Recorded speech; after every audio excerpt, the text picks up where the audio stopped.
Hey there, designers. Welcome to Huddle. We have a really exciting episode for you today. It is a part 2 continuation of a previous episode that we did. So, our episode 4 was around the book Hooked, How to Build Habit-Forming Products by Nir Eyal. And as a special treat, we were able to welcome the best-selling author Nir Eyal, author of Hooked as well as Indistractable, onto the show today. We're going to be going through something that we didn't really get a chance to dive deep into in the previous episode. But before you jump into this one, we recommend you jump back, listen to episode 4, just so you can get your brain wrapped around the Hooked model, as we are going to be referencing some of it in this episode. And once you're done that, come back and continue with this episode and hear our discussion with the author.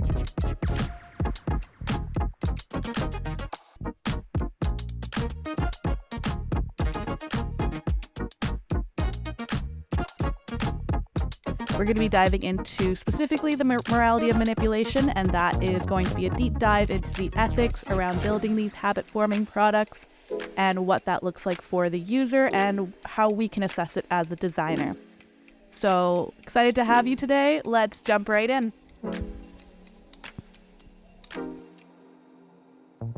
We really appreciate you joining us. Cam here is just getting us all set up with the Zencastr, but we really appreciate you first reaching out and listening to the episode, and then also agreeing to join us. We're really excited to have you on.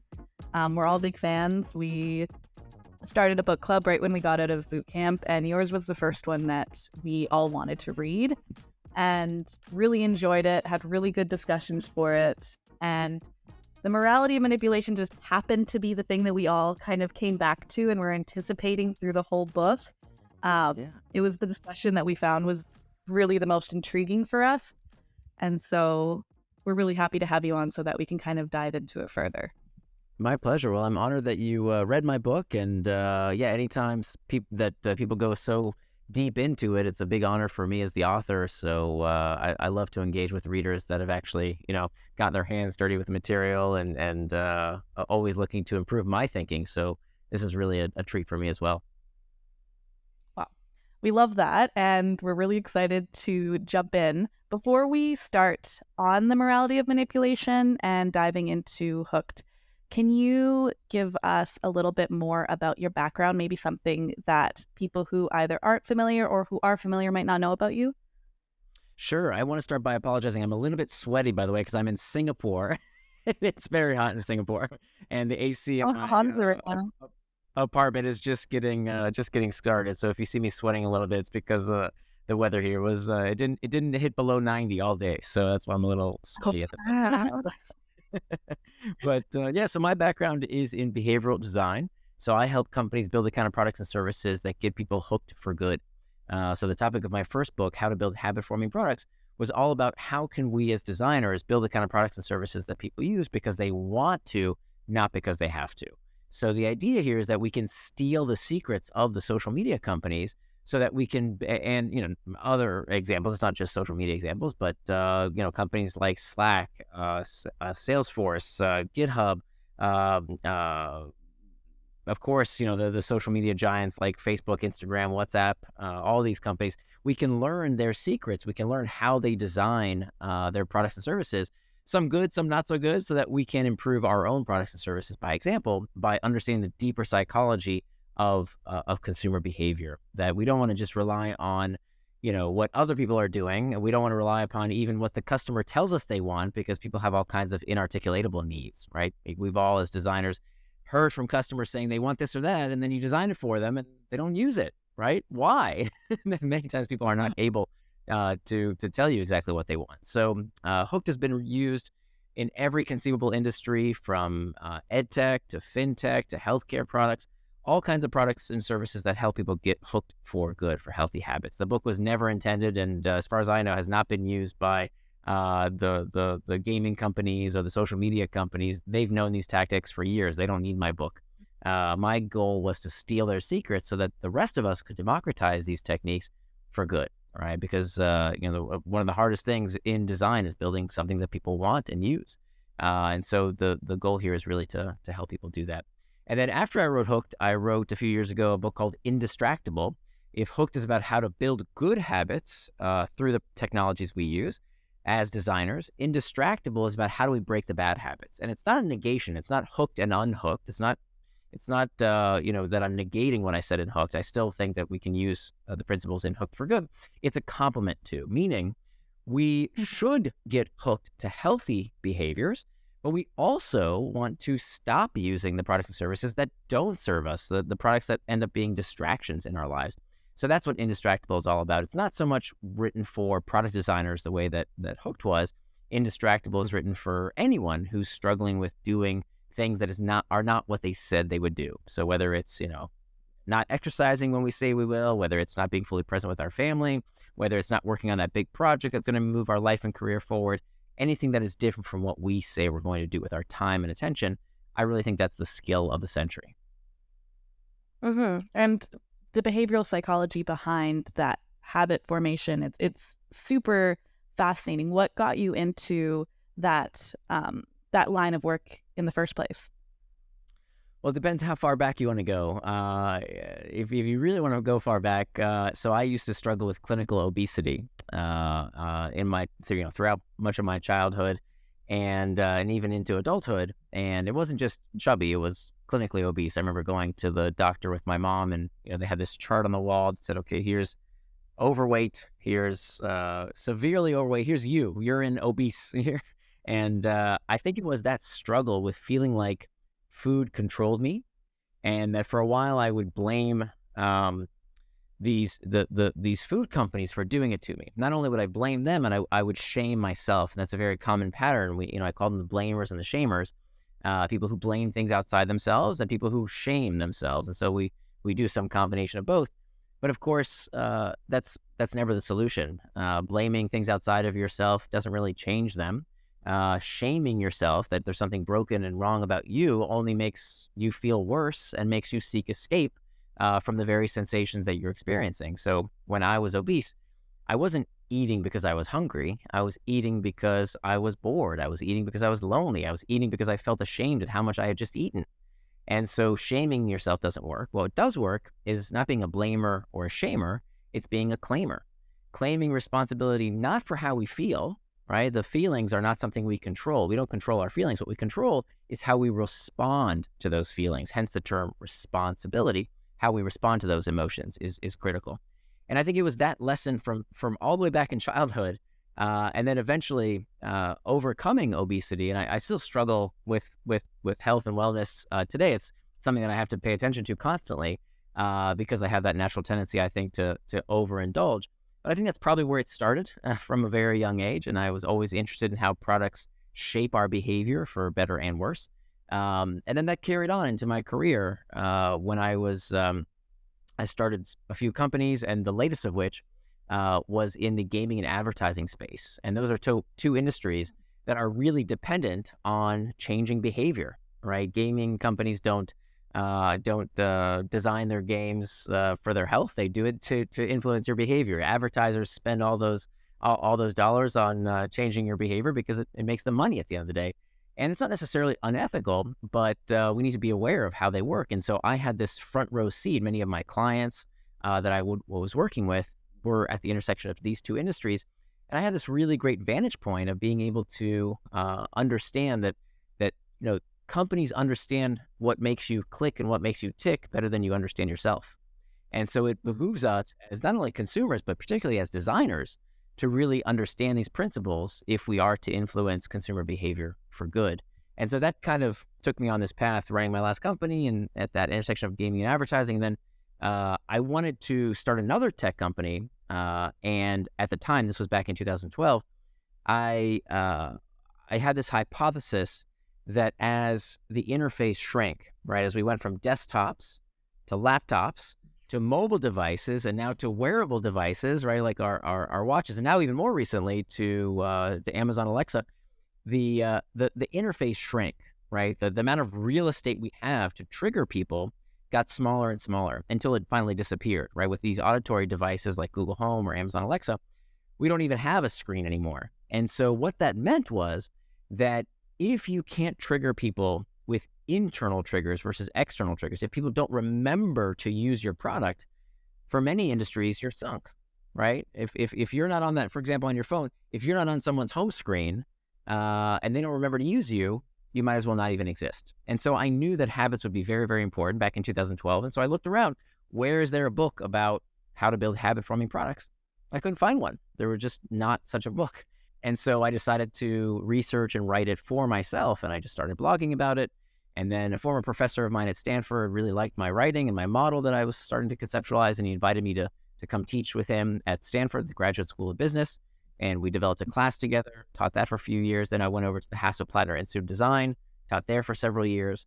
And that eventually became my first book, Hooked. And now I consult with companies around both of these topics, and Hooked and Indistractable.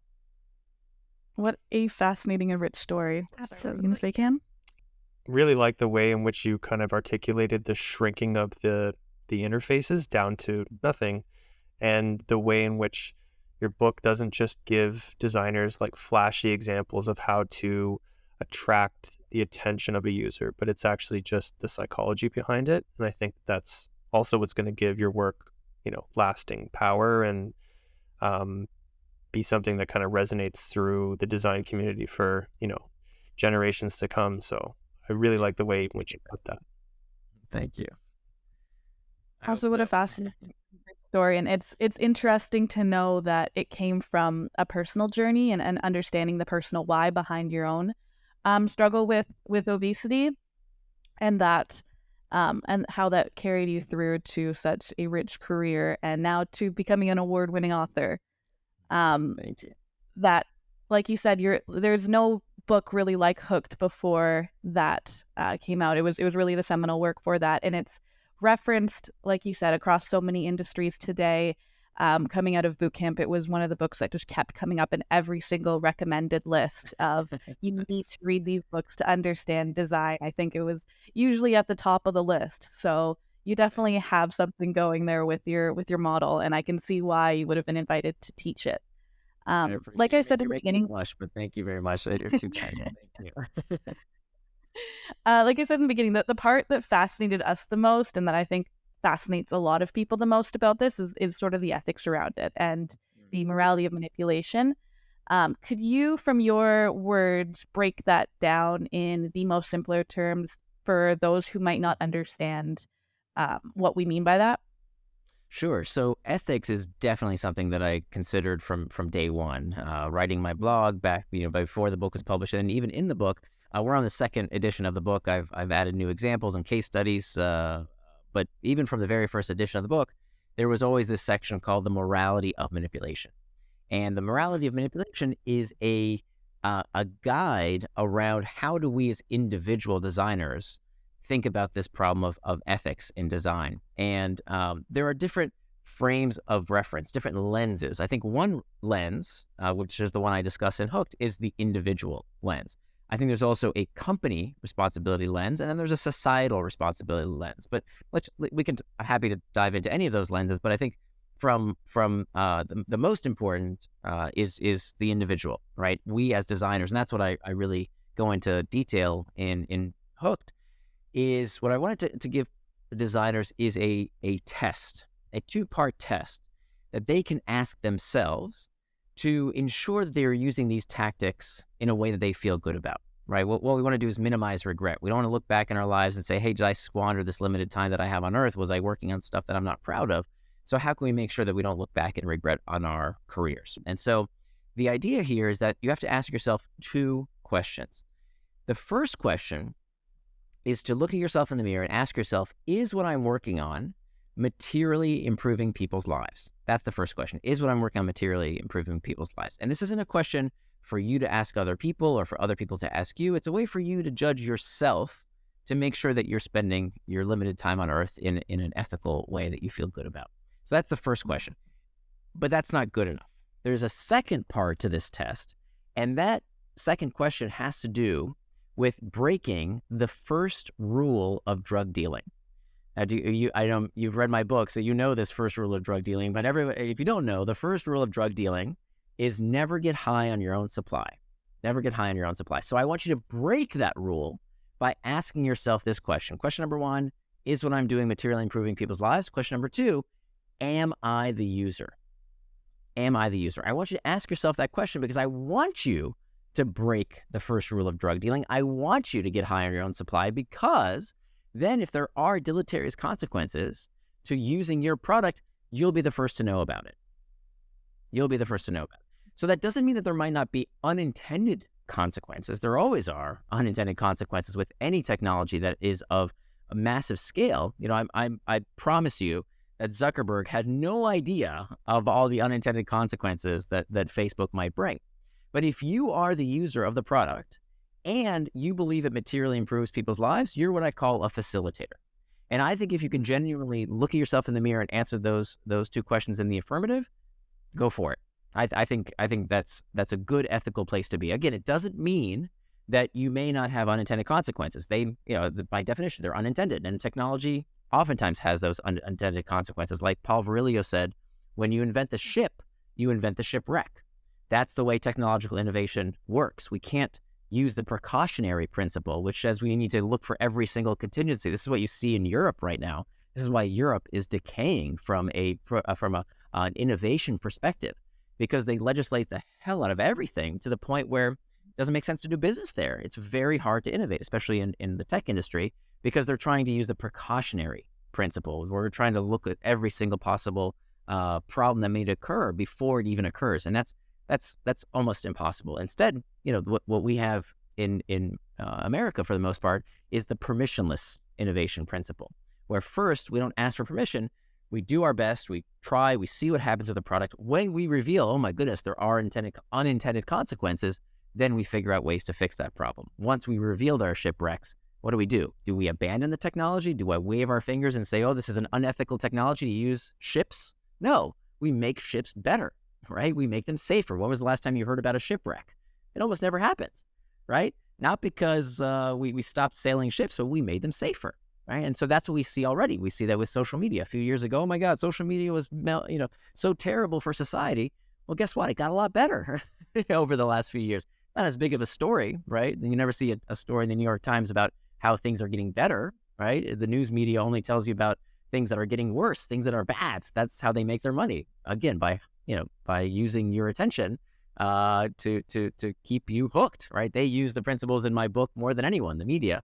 And so as an example, social media has gotten better and better over the years. It's gotten safer. It's gotten, there's more moderators. There's all kinds of safeguards that weren't in place just a few years ago because of this principle of permissionless innovation. So it gets better and better when we discover these problems. So in short, as an individual, and again, there's three lenses to look at this problem of tech ethics.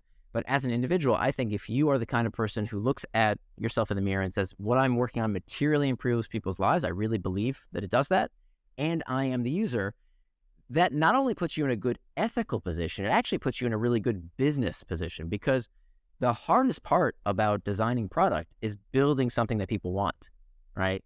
And we've all been in that position where we build a product that we think people will want and they didn't need it, right? So the best way, I think one of the best hacks, one of the most underutilized hacks that designers need to lean into is to build products for yourself.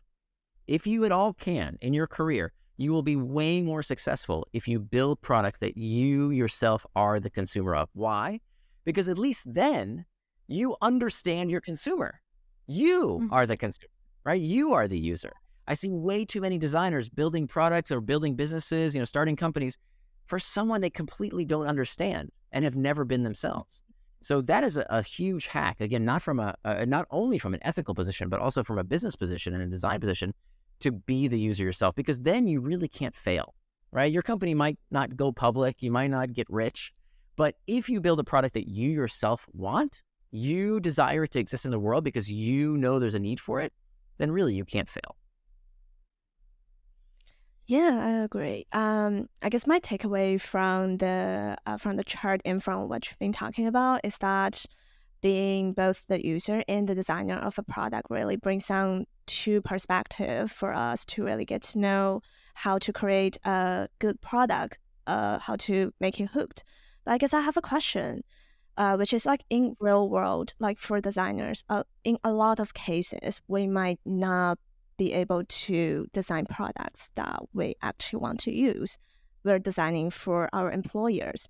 And do you have any takeaways on that? Do you have any insights or suggestions for designers who are facing this problem? Sure. Well, first of all, you always do have a choice, right? Especially in this economy where the unemployment rate is so low, where, today designers call the shots. Good designers are really sought after. They can work in all kinds of places. So it's very rare that a designer, usually it's not a very good designer who's stuck at a particular company. We have so many options these days with the economy being as good as it is. Now, that may not always be the case in every situation, but by and large, we have a lot more freedom than we think. If you're working a job where you're going home miserable day after day, working on something that you don't feel ethically good about, you need to find another job, right? There's nothing wrong with switching employers because you don't like the way it makes you feel inside. That's fine. In fact, do it now. Leave the company if you feel like it's doing anything unethical. That is not worth wasting your time and life on working on a product you're not proud of, especially if it's an unethical product that might have legal ramifications later on. You're really going to feel crappy about it. And two, so sometimes when we are building a product that you do feel good about, you do feel like it's ethically important, but maybe it's serving a customer base that is not you, but you feel like it is important to serve that person, then what I'd recommend is try and find that population that you were once, that you used to be, that you had direct experience with. So for example, in ed tech products, if you can work in a type of product that, okay, maybe you're not a high schooler anymore, but you're serving high school kids now, but you understand that mind frame. So the closer you can get to working on a product where you would be the consumer, or you closely understand the consumer's problems in some way, right? So maybe it's a problem that one of your family members would be the consumer of. The closer you can come to that center of you or yourself are the user, maybe it's, nearby, that's gonna not only is that going to make you operate in a better ethical position, but also you're going to do better work as a designer and a product leader. I definitely love that advice. It's definitely not in line with a lot of what others might teach in that you should not assume that you yourself are the user, and you should back it up with a lot of user research on other people just so you don't fall victim to confirmation bias. But I agree that I think at the very least you need to be able to use your product and want to use your product for it to be truly good. Right. I think there's just too many opportunities for dumb things to fall through the cracks, right? That when you are the user yourself, you can detect BS because there's so much, when you're in an organization building a product, there's so much confirmation bias. There's so much inertia of, well, we've put in all this effort already and we already, committed this and that and the other, that many times you need someone to put on the brakes and say, yeah, but would you actually use this? I can't tell you how many, I get hired by a lot of companies so to do, design reviews from a habit formation perspective. And the product's not working for one reason or another. It's not getting people to come back. And sometimes I just ask them to zoom out and say, hey, people, would you actually use this product that you built? And I can't tell you how many times I don't think we would. Well, then why do you think others would use this product? Yeah, the fear of sunk costs are definitely very real Right. from a business perspective. If I could just back us up a little bit, you walked us through one part of the manipulation matrix there, that of the facilitator, the designer who would both use their product and agree that it's generally good for society. Could you walk us through the other parts of that matrix and what they're called? Sure. The facilitator is definitely the most important. That's where you want to be. I include Yeah. the other, I'm a sucker for 2x2s. So if you think about, if you answered in the negative, right? Let's say you don't believe it materially improves people's lives, but it's a product that you yourself use. That would be what I think is you would call an entertainer, right? That art is very important.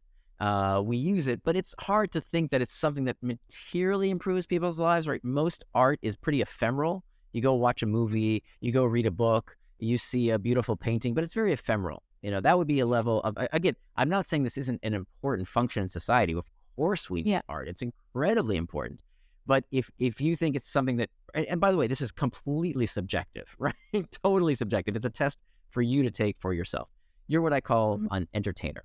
If you are someone who is a peddler, is what I call someone who's using a product, who is making a product that they don't use, and they don't believe materially improves people's lives. You can make money that way, right? None of these quadrants are necessarily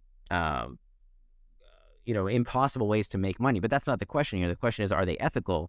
And so being a peddler is someone who doesn't use their product and they don't believe material improves people's lives. That's really not an ethical, a good ethical place to be. Yeah, definitely. And then the last one, the dealer, the one who would not use their product and also not agree that it's generally good for society. Right. Sorry, I messed that up. You're right. Dealer is someone who, it's been a while. The book was published back in 2014. But yes, you're absolutely right. So a dealer is someone who doesn't use it and doesn't believe it material improves people's lives. A peddler is someone who does use the product but doesn't believe it materially improves people's lives. Awesome. And not to put you on the spot here, but for those who might not be able to visualize what that would look like in a product, could you maybe give us an example of some products that might fall into those different quadrants?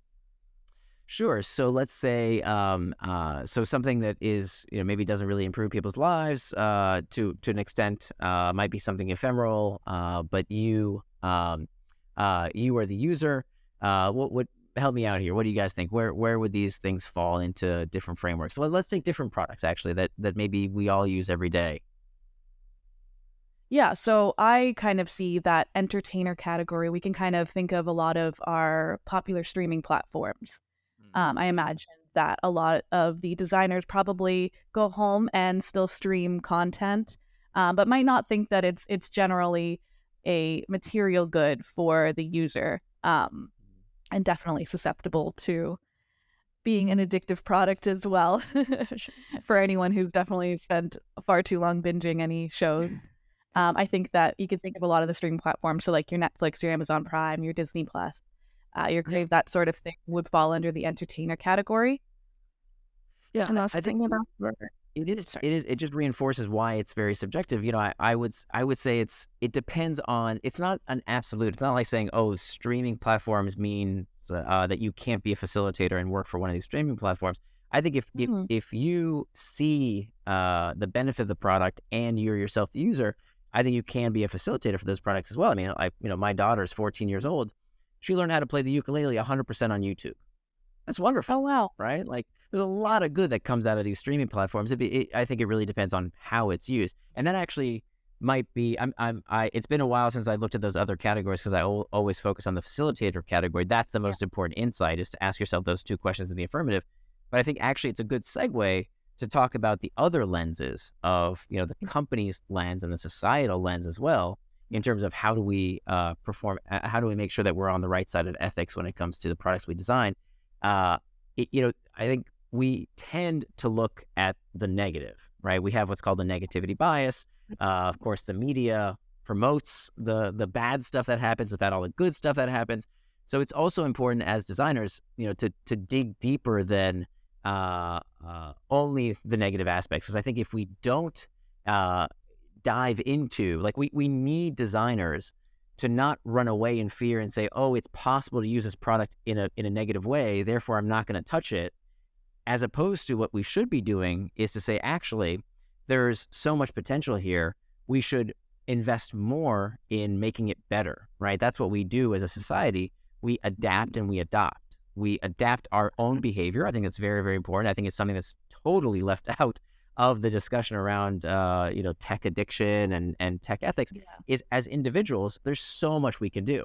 There's so much we can do. But we always look at, we blame and shame, as opposed to asking ourselves, what individual responsibility do we have? That's always the easiest place to start. It's not the entire solution. Absolutely. Companies play a role, governments play a role, but first we should start with ourselves. And then the other layers as well. So we do this by, as designers, finding ways to improve these products with use by adapting our own behaviors and then adopting new technologies that fix the last generation of technology. But that only happens when people go into these professions as opposed to running away from them. I really like that you pointed out, especially with YouTube, some of the benefits that we often don't think of. And I think that it's really smart to be looking for these benefits, because I think that, like you said, when we're focusing too much on the negative, we do risk losing some of that innovation that can come from shipping the product out and then improving it material over time. But I do understand and sympathize with the other side as well, who fear for the negative impacts of some products, especially with the scale that a lot of these products are distributed these days. Like social media is used by billions of people around the world.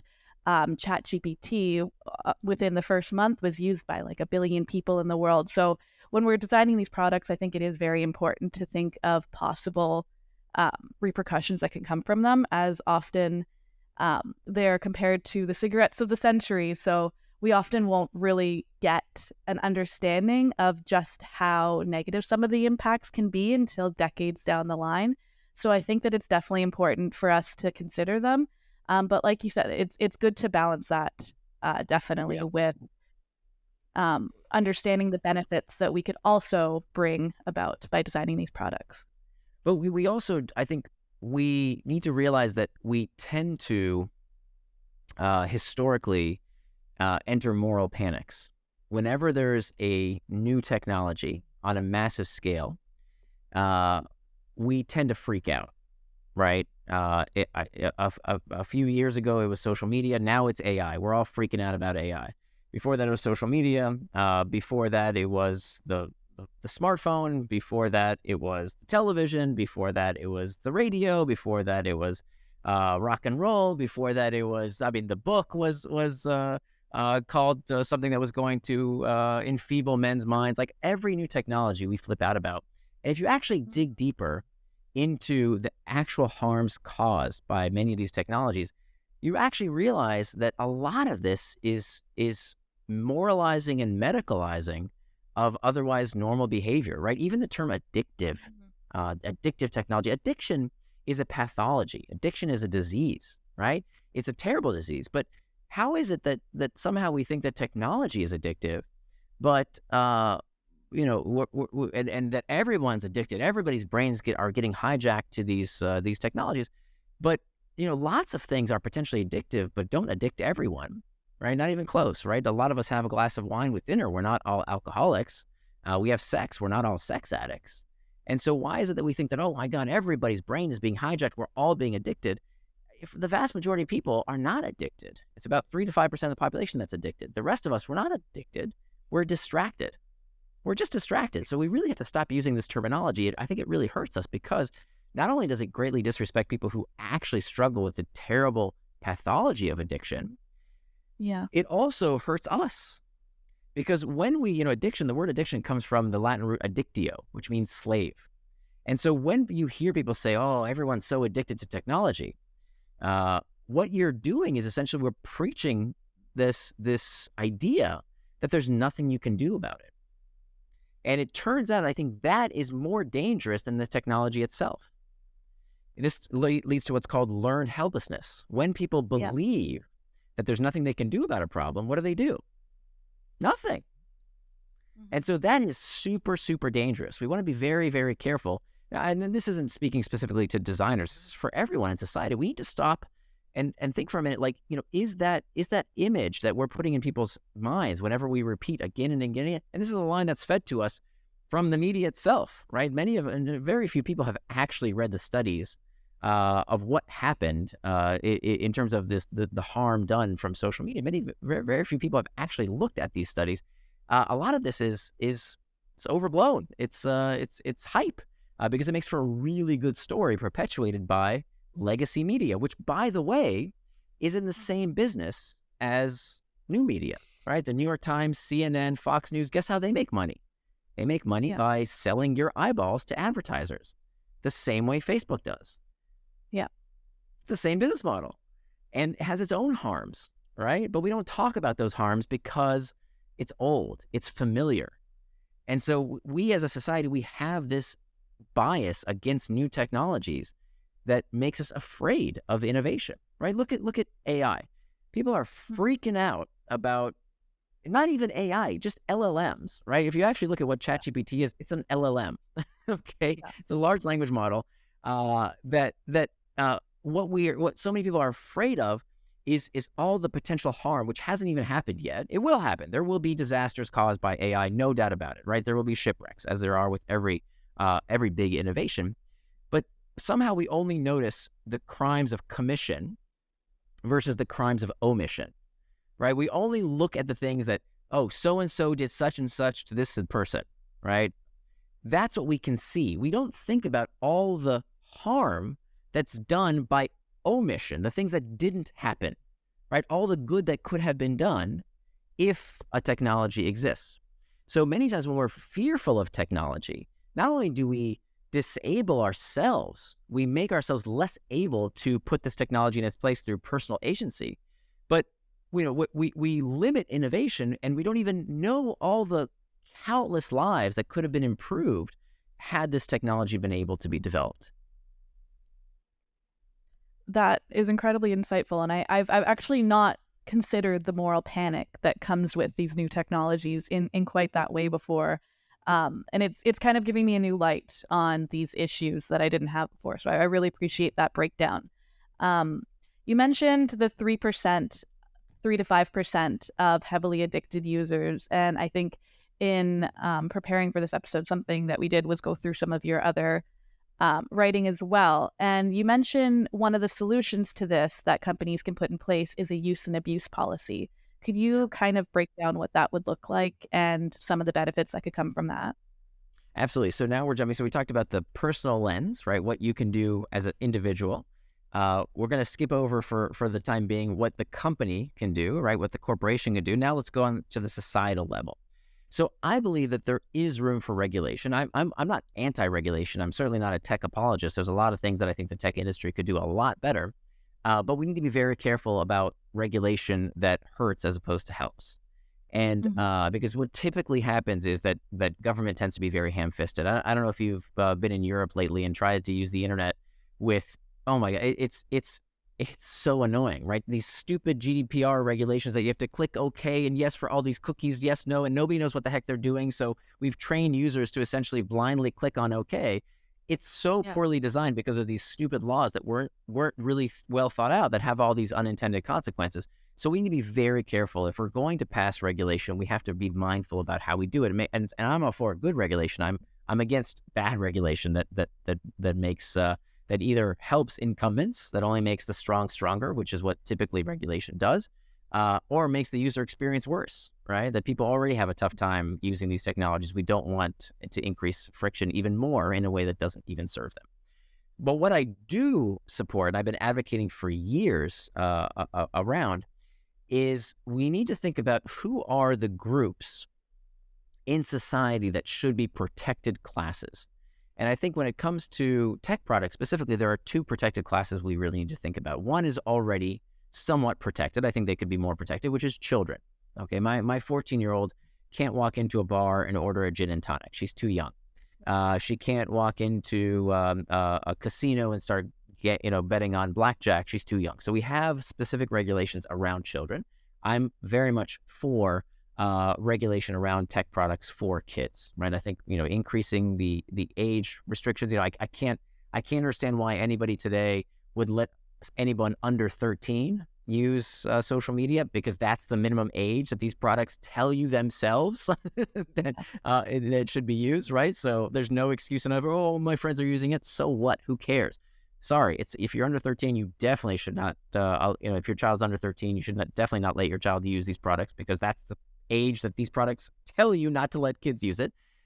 So that's one. I think we should probably increase that age. I'm not exactly sure what that right number is, but I'm sure we could find it. It definitely should be higher than 13. Now, the other protected class that we are not currently protecting at all, which I think we should start protecting, are people who are pathologically addicted, as you mentioned earlier, the 3 to 5% of the population that is struggling with this pathology of addiction. Now, how do we do that? And why should we do that? Because I think if you are a company that is potentially addicting people, okay, and that's any analgesic, okay, any analgesic is potentially addictive. Did you know that? Anything that solves pain if it's used Yep. by a sufficiently large number of people, is going to addict someone. Just facts, right? Because Yeah. addiction is fundamentally a pathology around looking to solve discomfort in an unhealthful, non-adaptive manner. So any analgesic used by a sufficiently large number of people will addict someone. Doesn't mean it's a bad product, just that people get addicted to all sorts of stuff. So what that means is if you know who the user is, you have a responsibility. Because remember, most products that addict people, the manufacturer has no direct connection. How can Budweiser know who the alcoholics are? They have no idea, right? There's no personal identifiable information. The tech companies, however, do know. They know who is using and how much. The gaming companies know. So for those companies, I think they need to have, I think they should do this voluntarily, and if they don't, it should be regulated. They need to have what's called a use and abuse policy that says, if you use our product X number of hours a week, come up with a good number, 30 hours a week, 40 hours a week, I don't know what that right number is. It's going to set off a circuit breaker that sends you a very polite, respectful message that says, we see that you are using our product in a way that may indicate you're struggling with an addiction. Can we help? Mhm. And you give them resources to get help with their addiction. Maybe you help them blacklist the site or help them use it less. And some of these features you've actually already seen in the years since I wrote that article advocating for a use and abuse policy. You already see self-limiting features, right? How many products can you name, right? We always rag on the tech industry, but how many products can you name that the manufacturer of the product helps you use the product less? Can you name many? And yet that's exactly what's happened. Google has, Android has Google Wellbeing. Apple has, what's the time? Screen time. Screen time. Yeah. Screen time. Thank you. Screen time. It's built into everybody's phone today, has these features built right in. We just have to use them, and they help us use these products less. So something like that made more apparent, made easier for these sites, that if you are using it in a way that may indicate an addiction, you're using it, past a certain number of hours a week, we politely invite you, hey, can we help in some shape or form? I think that's their responsibility at a minimum. Now, the user might say, no, I'm fine, right? So I proposed this to Facebook. I sat down with them years ago, and they took me up on this, and they started doing some research, and they said, yeah, but you know what happens sometimes? The person who's using Facebook for 30 hours a week, it's a person who lives 100 miles from any other person, and this is their only source of communication, right? So would you rather them watching Fox News for 30 hours a week, or would you rather them interacting with their friends online and communicating with other real people? So that's a good question, right? I'm not sure. But the choice, there should be some kind of outreach to say, hey, how can we help? I think that's the minimum that companies should do, this use and abuse policy.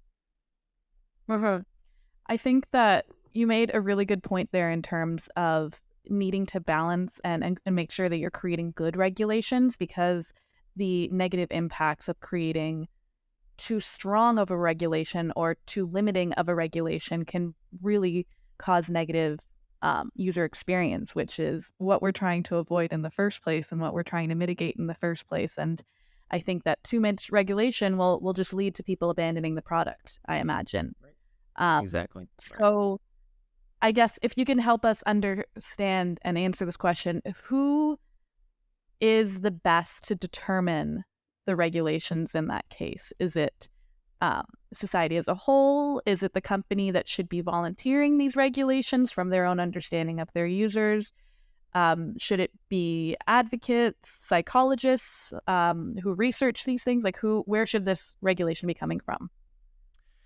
I think the biggest mistake is that we rush into the regulation, right? That we allow politicians to score points on the latest moral panic. And we see this all the time, right? When I was a kid, rap music was going in front of Congress about how it was, melting kids' brains, and rap artists had to justify their music, and video games. Dungeons and Dragons used to be like, it was so terrible, it's going to turn kids into Satanists.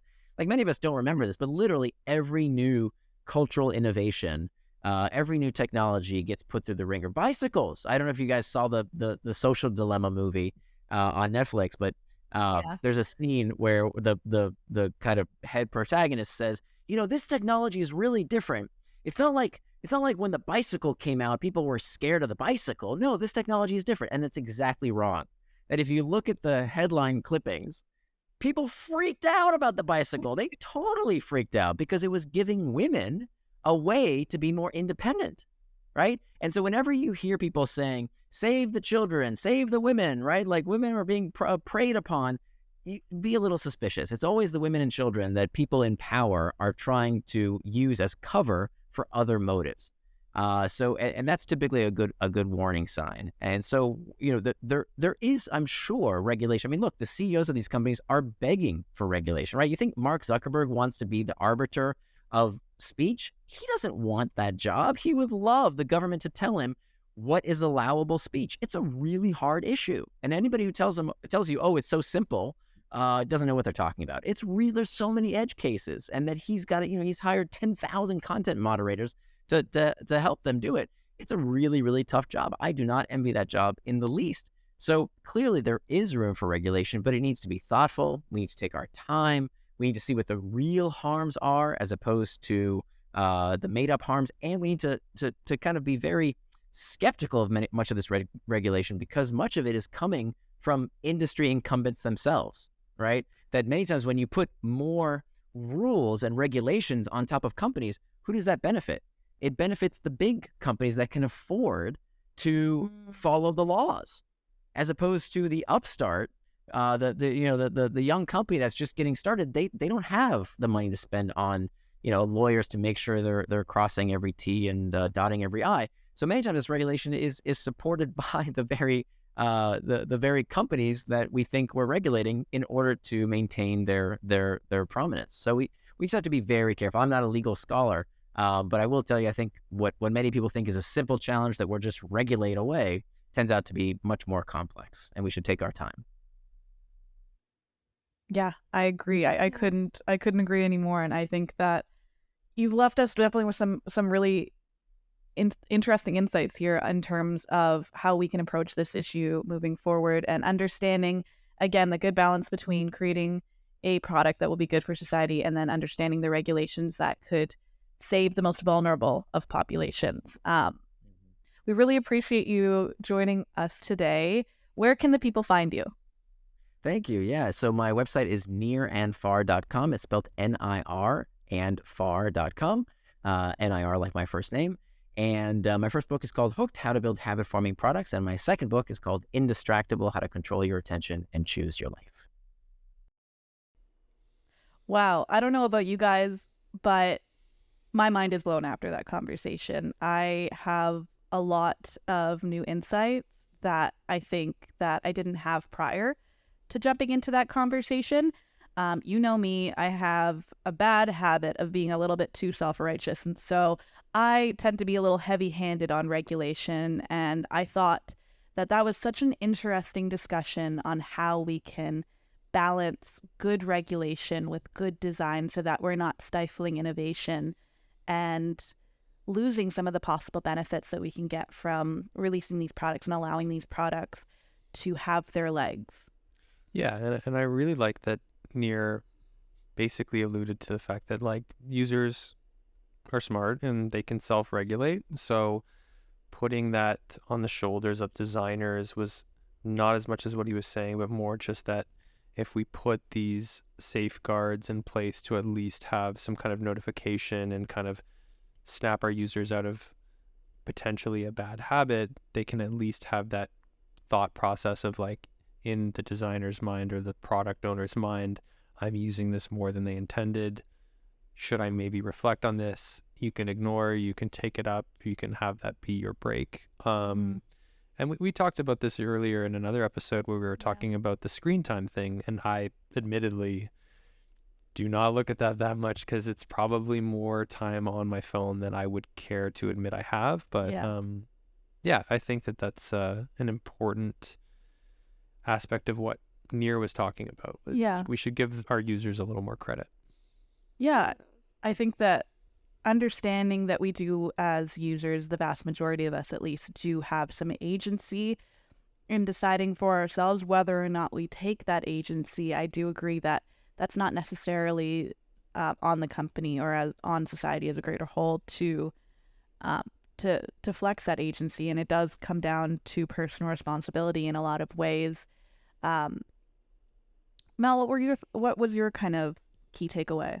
I guess for me, it's how he explained the matrix like more thoroughly and went over again, talking about how it's actually more dynamic than how he was talking about in the book. Yeah. Which for me, that's the biggest takeaway of how like different products can like, really shift from one role to another, and that's all depending on how the users are using the product. Yeah, I totally agree. I think that going into the discussion, I kind of had more of a black and white view on the matrix, that I thought that products could just fit, that we could decide where the product falls within those 4 quadrants, and that was up to us as society to decide where they fall and where we morally put them. But it was so interesting to hear him elaborate on, well, no, it's actually kind of subjective, and it's up to the designer to weigh this when they're creating the product, and a designer can absolutely be a facilitator even if the product itself is not necessarily doing good. Because it's up to that designer and their morals to say, well, I believe it's going to be for the good of society. Yeah, and I think that whole morality within the user, but that's how we perceived a lot of this, but it's really more like during the hiring process and when you're applying, like kind of put yourself in the place of a designer working at that company, look at the product that you would be building, and consider where you fall on that matrix in regards to that product. And I think that what Nir was suggesting is, when possible, like I think there's a lot of value in what he was saying, and you pointed out that it doesn't really contradict what we've been taught, but you're not always going to be your user, but if you can be, you're going to be more thoughtful, and honestly, you're going to have more fun doing that job. So I think there's a lot to be said for that. And he pointed out you said, you'll be the first one to discover the problems when you are using your own product. Yep. Yeah, I think that part was kind of helpful for me, especially because my portfolio reflects a lot of my experience. And I put myself in those kind of personas really easily. And it maybe made me feel that, should I have designed things that I'm so close to? And I think the answer is there can still be value in it. Yeah. If nothing else, maybe just an opposing perspective is that there's maybe more value in that. And so maybe applying within an industry that I'm more familiar with me. Maybe that's why, hiring managers are looking for relevant experience. Yeah. I mean, empathy is often a lot more accessible when you can quite literally put yourself in someone else's shoes because you've been in those shoes. And it was interesting him also drawing the parallel to, well, if you aren't the user now, I'm sure there was a point of time where you were the user, potentially, when he was talking about ed tech and, creating products for high school students, even if you're not a high school student or you don't have access to high school students, you once were.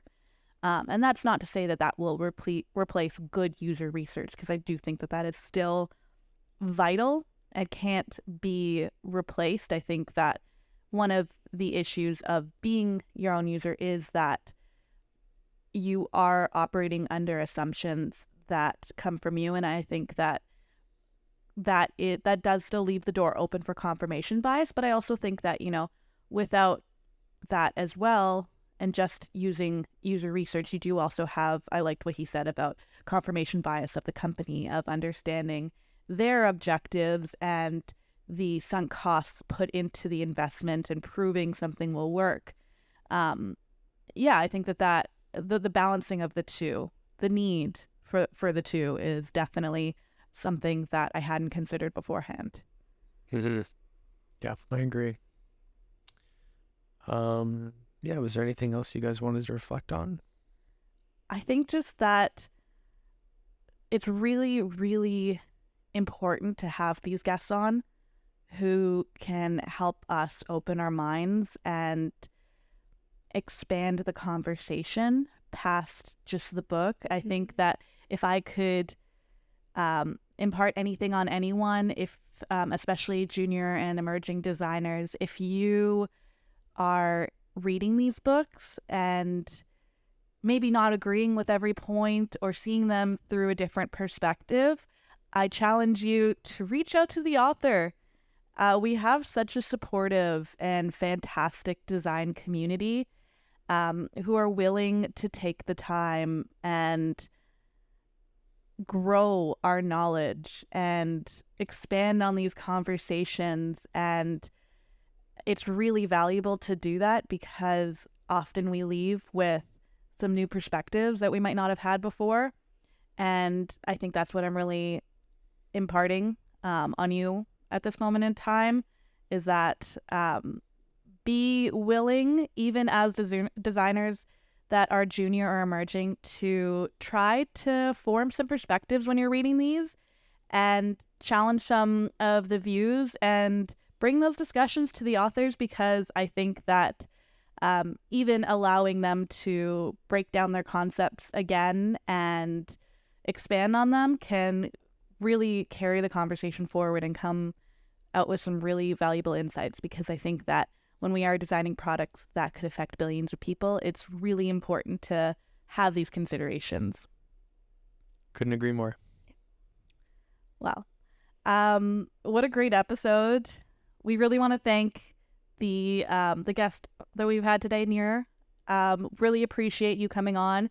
We will be linking in the show notes everything that you need in terms of finding and connecting with him.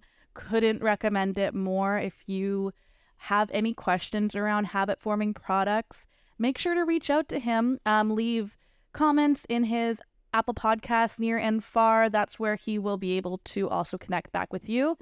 And for us as well, if you have any questions, if you have any comments, feedback, please leave it in our reviews. They do help us boost the show as well as improve for future episodes as well. If you're interested in a potential part 3 and have any more questions that we can bring back to Nir, we'd love to have him back on. And if you have any recommendations for future books that we could cover on the show, or any future authors that you'd like to maybe pick their brains a little bit more, let us know. We'll be open to having them on as well. Thank you again for listening, and this has been The Huddle. Thank you. Thanks. Bye.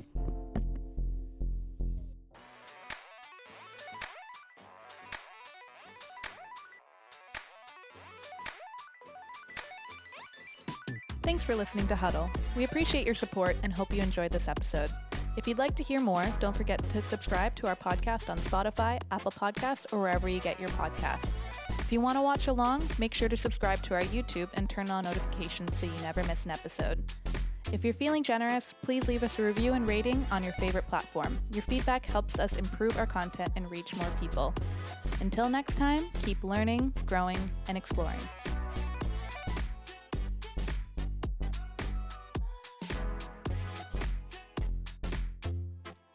Today's show was produced by Meg, Mel, and Cam, with help from Meg, Mel, and Cam.